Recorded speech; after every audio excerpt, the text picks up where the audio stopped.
Dudes, என்ன கதை கேட்க வந்துட்டிங்களா? கதை சொல்ல நானும் வந்துட்டேனே. நிலவின் மகள் எபிசோட் 16. உறவை சோதிக்கக்கூடிய நேரம் வந்துருச்சு. திருமணத்துக்கு பிறகு 1 மாதம் ஆயிடுச்சு. நிலா இப்போ முழுசாக அந்த வீட்டோட ஒரு அங்கமாக மாறியிருந்தா. காலை எழுந்ததும் வீட்டு பொறுப்பு, மாலையில் அருண்மொழிக்காக காத்துட்ருக்க வேண்டியது. ஆனால் அந்த அமைதிக்குள்ளே ஒரு சின்ன பதட்டமும் நுழைஞ்சிச்சு. ஒரு நாள் வயல் வேலை பார்க்கும்போது அருண்மொழி அண்ணன் சொன்னான், நீ இப்போ வீட்டில் அதிக நேரம் செலவழிக்கிற, வேலையை கவனிக்கணும் அப்படிங்கிற மாதிரி. அருண்மொழி அமைதியாக இருந்தான். நான் கவனிக்கிறேன்னா அப்படிங்கிற மாதிரி சொன்னான். ஆனால் அந்த வார்த்தை அவன் மனசில் ஒரு குத்து குத்திச்சு. அந்த மாலை அவன் வழக்கத்தை விட அமைதியாக இருந்தான்.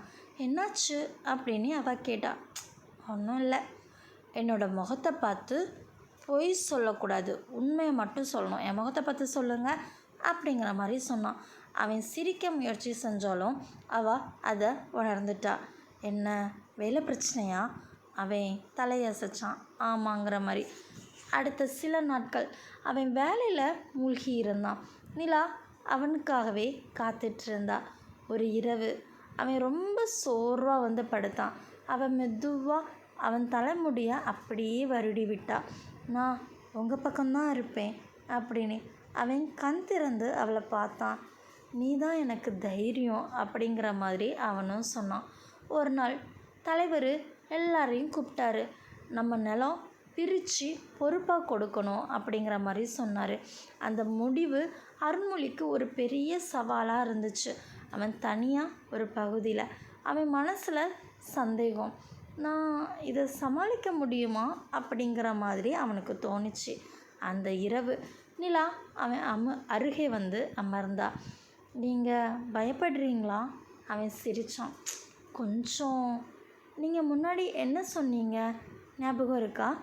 நம்ம காதல் ஓடாது, நின்று வெற்றி பெறும் அப்படின்னு சொன்னீங்க. அவன் அவளை பார்த்தான். அது காதல், இது வாழ்க்கை. அவன் மெதுவாக அவன் கையை பிடிச்சா. ரெண்டும் நாம் 2 பேரும் இருக்கோம் அப்படிங்கிறதுக்கான இதுதான். நம்ம 2 பேர்த்துக்கும் பொதுவானது தான் இந்த ரெண்டும். அவள் அருகே வந்தான். நிலா, நான் தோத்தா அப்படின்னு கேட்டான். அவன் உதட்டருகில் விரல் வச்சு, அப்படி சொல்லவே கூடாது, அப்படி சொல்லாதீங்க. அவன் மெதுவாக அவளை அணைச்சான்.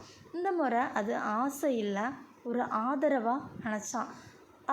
அவன் மார்பில் தலை வச்சா. நீங்கள் மட்டும் இல்லை, நம்ம 2 பேருமே அப்படிங்கிற மாதிரி அவள் சொன்னான். அவன் நெச்சியில் முத்தம் வச்சா. நீ இல்லைனா நான் இல்லை நிலா அப்படிங்கிற மாதிரி அவன் சொன்னான். ஒரு புதிய நிலம் அவங்களுக்காக வந்திருந்துச்சு. அருண்மொழி இப்போ தனியாக நிற்கிறான். நிலா அவன் பக்கத்தில் நிற்கிறா. இது நம்ம ஆரம்பம் அப்படிங்கிற மாதிரி. அவன் மண்ணை கையில் எடுத்தான். இங்கே இருந்து நம்ம வாழ்க்கை வளரும். அவள் சிரிச்சா. நம்ம காதல் போல அப்படின்னு. காற்று வீசுது, சூரியனும் மறையிறான். 2 பேருடைய கைகள் இணைஞ்சு நிற்கிறாங்க. சோதனை வந்தாலும் உறவு பலமாக இருந்துச்சு. இந்த எபிசோட் பிடிச்சிருக்கா அப்படிங்கிறத கீழே கமெண்டில் சொல்லுங்கள். இனி இவங்க வாழ்க்கை எப்படி போக போகுது அப்படிங்கிறத பொறுத்திருந்து பார்க்கலாம்.